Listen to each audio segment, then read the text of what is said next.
कुणाचंही मन दुखवायचं नाही आहे बरं का। पण व्हिडिओच्या सुरुवातीला जे तुम्ही पाहिलं यावर तुमचा किती विश्वास आहे हे मला कमेंट करून नक्की सांगा। 18 नोव्हेंबर आज माझ्या बाळाचा 3रा वाढदिवस आहे शिवचरणचा आणि आम्ही त्यानिमित्त चाललो आहोत वणीच्या देवीसाठी। मध्येच तळेगावमध्ये आम्ही या ठिकाणी नाश्ता केला होता। सचिनला आणि शिवला चहा प्रचंड आवडतो पण मी उरलेला एक घोट त्याला दिला। नेहमीप्रमाणे सचिन कधीच फोटो काढण्यासाठी तयार नसतो पण त्याला तयार केला आणि 1-2 फोटो सुद्धा। समोर छोटा हत्तीमध्ये बसलेल्या बायका बघून मला माझे लहानपणीचे दिवस आठवले। आम्ही सुद्धा मावशीच्या घरी असताना असं कुठे पण देवाला जायचं तर असंच जायचो।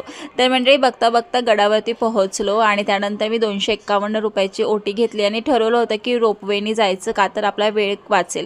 पण बघता बघता इथे एवढी गर्दी झाली की मोठा स्कॅमच झाला आमच्याबरोबर। आम्हाला जवळपास 3 ते 3.5 तास लाईनमध्ये थांबावं लागलं।